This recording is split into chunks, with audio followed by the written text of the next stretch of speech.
In our last episode, we either successfully recruited Dr. Madison Lee from the Institute, or if we couldn't recruit her, we recruited Professor Scara from Diamond City to join the Brotherhood. The Brotherhood needed a nuclear scientist to work on Liberty Prime. And with either of the two scientists recruited, we can head down to the airport to find Proctor Ingram at the gantry. Here we see that parts of Liberty Prime have been strung up on the gantry, and the Brotherhood is assembling the giant robot. Madison Lee and Professor Scara have slightly different things to say during this conversation, and so I'll do my best to splice their respective dialogues in at the correct time. However, neither of them have anything to say right now. So to continue the quest, we talk with Proctor Ingram. Proctor Ingram? Well, things are off to a good start. Isn't that right, Doctor? I hope so. Prime suffered some significant damage to his memory core. I wish your people would have been a bit more careful, Proctor. The good news is that the damage isn't irreversible, and I should be able to get the power flowing into his CPU core without overloading. If your people stay out of my way, that is. Isn't that right, Professor? You call this a good start? This poor thing's memory core was completely corrupted. Haven't you people ever heard of inertial dampeners? Titanium shock casing? It won't be easy, but I should be able to make a few modifications and get his basic functions online. If you can keep your inept scribes from slowing me down. Charming, isn't she? Did we make a mistake asking her to help? Nah, don't worry about it. Maybe I should come back later. It's fine. Don't worry about it. Maybe I should teach her some manners. That's not necessary. She isn't going to be much good to us if she's lying in a hospital bed. Sorry about that, Ingram. Don't worry about it. We might be butting heads on a few issues, but I've dealt with worse. Besides, Dr. Lee's worth all the aggravation. We're working with one of Prime's original designers. I don't see it getting any better than that. Besides, Scara's worth all the aggravation. I've never seen someone so proficient with Prime's power systems. She's already saved us weeks, maybe months of work. In fact, since things are going so well, we're gonna have you start building his electromagnetic actuators. What do the actuators do? Pretty simple, really. Never heard of those. I'd be surprised if you had. You're acting like I know what those are. Oh, I know you haven't the faintest idea what I'm talking about. I just like watching you squirm. Sure, anything you need. That's what I love about you. You're ready to leap into action, and I bet you don't have the faintest idea what I'm talking about. The actuators are what allows Liberty Prime's arms and legs to move. Prime's new limbs are way too heavy for the simple hydraulic pistons he had in the past. We're gonna have to rip those out, construct a brand new system using electromagnets, and install them in his limbs. What we need you to do is build the actuators for us. Now that you know what the actuators are, you need to know how to make them. These are the plans and the materials list. Don't lose them. All right, Ingram.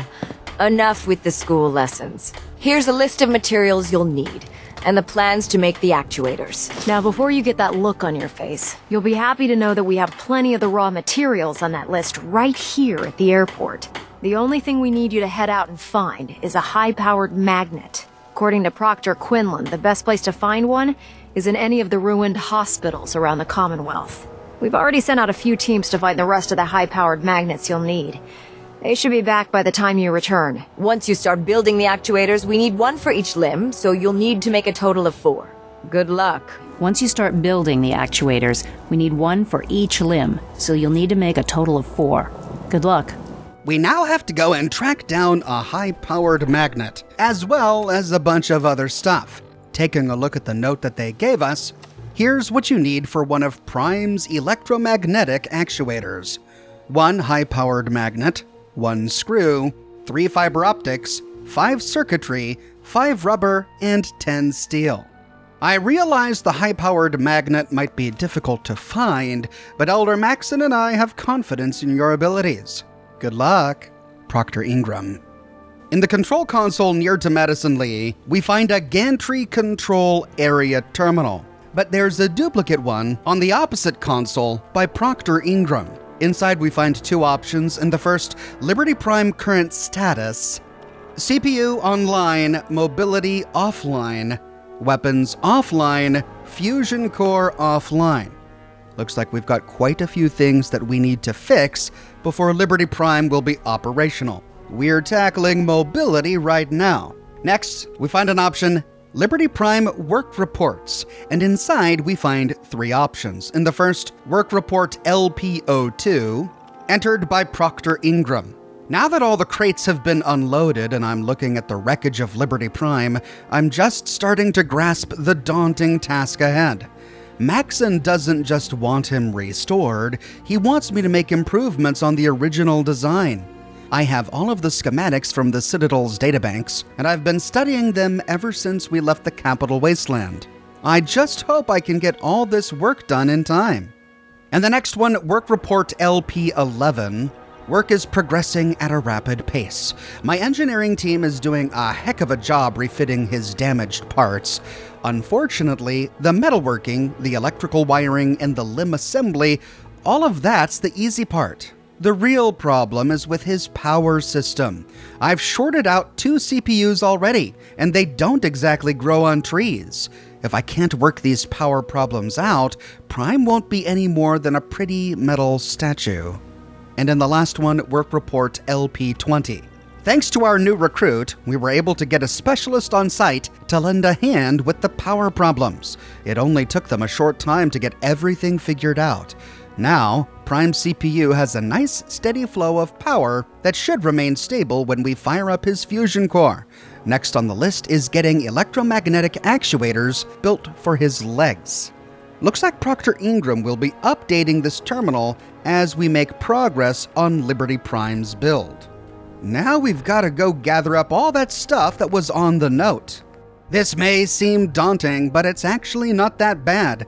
Almost everything we need to complete this step is located at the Boston airport, with the exception of the high-powered magnets. Now we can use high-powered magnets from anywhere, really. But if we don't have any, the quest marker sends us to the Medford Memorial Hospital. This hospital has been a frequent haunt for many of the factions that we've sided with thus far. We came here for the railroad twice, first during Jackpot to find those DIA caches for Pam, again during the Randolph Safe House quest, and we came here when working with the Institute to collect a super mutant sample. There's absolutely no lore here, and little loot that we haven't already covered. So, fighting through all the super mutants here, we wind our way to the operating theater at the very top. We have to get a key to the operating theater, which is inside an instrument case on a desk by some of the offices. But once we have it, we can open the operating theater and destroy the super mutants inside. What's that?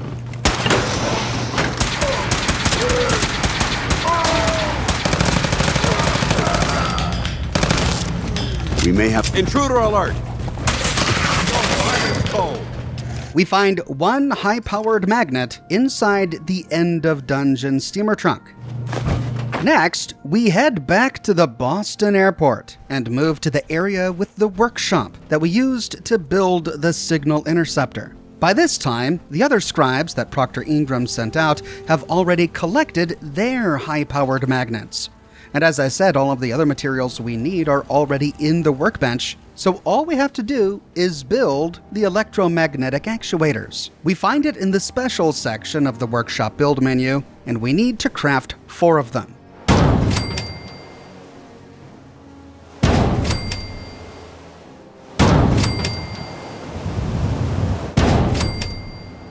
With the electromagnetic actuators crafted, we head back to Proctor Ingram and either Lee or Scara. Proctor. That's all 4 actuators. Delivered and done. Nice work. Right on schedule. I've completed the restoration of Prime's basic functions, and he's ready to go.